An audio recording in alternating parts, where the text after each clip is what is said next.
a mediocridade nos atrai. Ela procura nos capturar. A ideia, sim, daquilo que seria uma das leis de Newton colocada ao inverso, né, dentro da inércia, na suposição newtoniana de que um corpo ele tende, né, ao movimento enquanto não houver uma força contrária que o faça estacionar. A lei da inércia mais direta acaba invertendo, né? Qualquer um de nós tende à paralisação, a menos que haja alguma coisa que nos impulsione numa direção que nos tire daquele ponto. É claro que nessa hora a melhor coisa é que nós sejamos capazes de recusar a mediocridade e buscar a excelência. A excelência na família, no trabalho, na política. Olha que coisa. O que é gente excelente? Você conhece gente excelente? Um garçom excelente, uma professora excelente, um médico, uma médica excelente. O excelente não é o melhor de todos.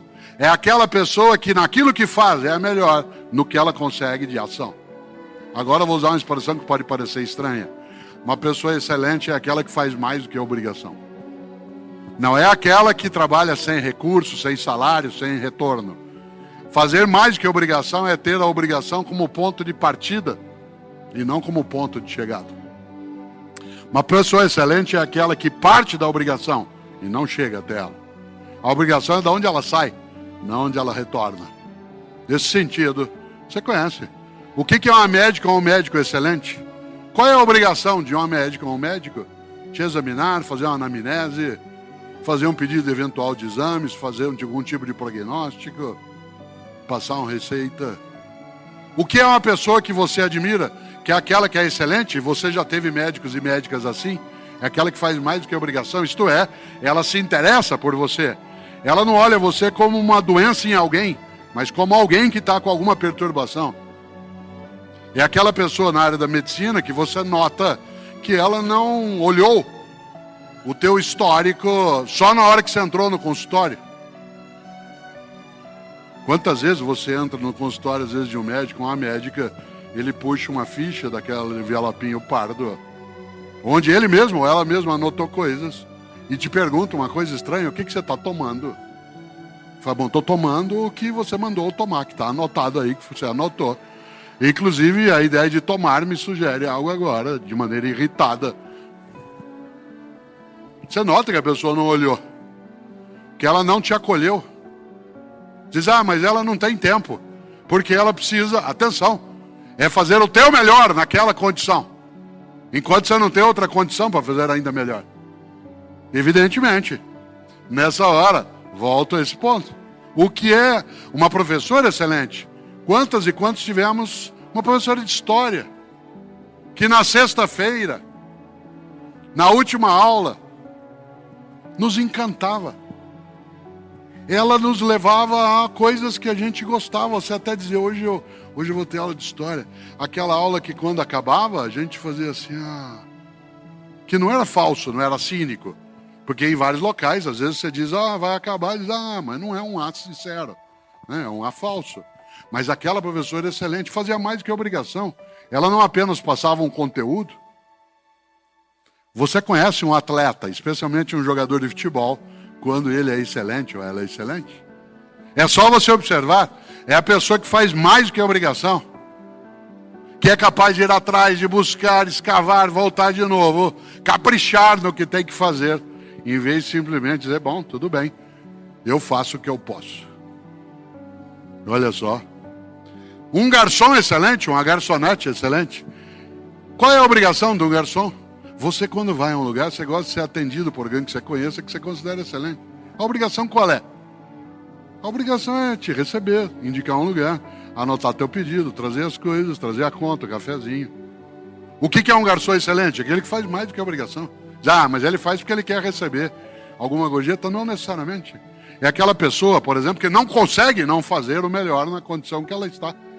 Ela, inclusive, acha que seria ofensivo não fazê-lo. Eu gosto sempre de lembrar uma história que é algo que marca um pouco nessa condição daquilo que é excelente. Eu não dirijo. Eu não tenho nem carteira de motorista, não tenho habilitação. E eu não dirijo porque eu não quero. Eu não desejo fazê-lo. Tem gente que diz, mas você não dirige? Eu digo, eu não dirijo, não boto ovo, não fabrico rádio. Tem um monte de coisa que eu não faço.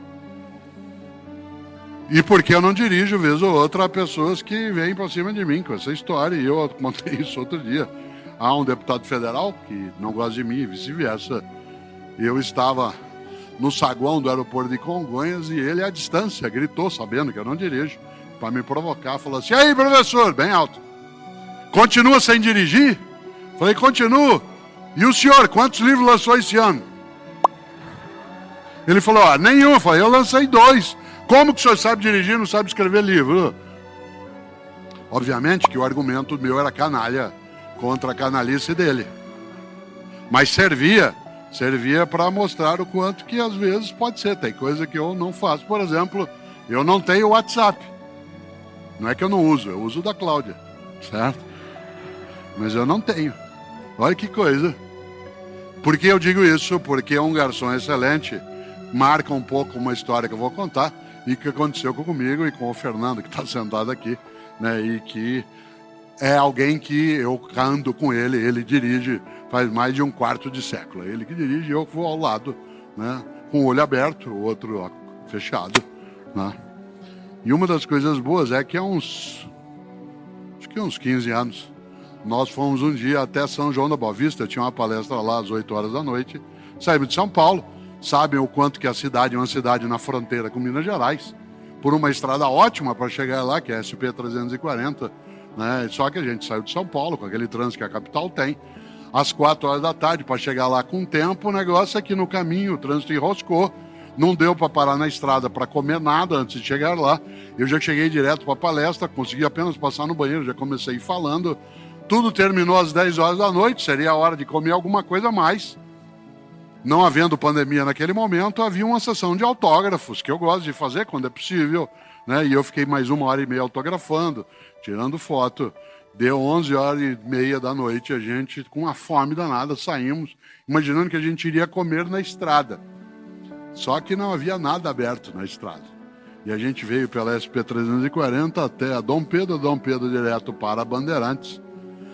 2 da manhã a gente entra na Bandeirantes, nada aberto. De repente a gente vê um posto de gasolina com a luz acesa no restaurante. Fernando alternou para dentro. Assim que a gente saiu do carro, eu fui, encostei no balcão, tinha uma estufa com os bolinhos. Eu falei pro garçom, o senhor nos dá esse bolinho? E ele falou, eu se fosse o senhor não comia não. Isso criou um afeto entre nós imenso. Qual seria a obrigação dele? Vender. Mas não é vender a qualquer custo. A ideia é da ética, da responsabilidade. Não apenas fazer bem feito, fazer certo o bem feito e fazer o bem feito certo. Ele estava mostrando a câmera, estava mostrando o Fernando agora. Aliás, eu já dormi mais com o Fernando do que com a Cláudia. Certo? Porque enquanto ele dirige, eu vou dormindo. Às vezes. E uma das coisas boas é que a tarefa do garçom era uma obrigação. Qual seria o passo seguinte? Ele dizia, olha, não tem o que fazer. Aí a gente falou assim, por favor, então dá para fazer um misto quente para cada um? Falou, como vocês notaram, a cozinha já está fechada e não tem mais o que fazer, porque o cozinheiro já foi embora. Ele poderia parar aí, teria cumprido a obrigação. Na sequência, a recusa, a mediocridade e a excelência começa a entrar em campo. Quando ele diz assim, eu sei que vocês estão com fome, eu não tenho como fazer um misto quente, mas se vocês quiserem eu faço um sanduíche frio de presunto e queijo. Pronto. O que ele fez? Indicou uma alternativa.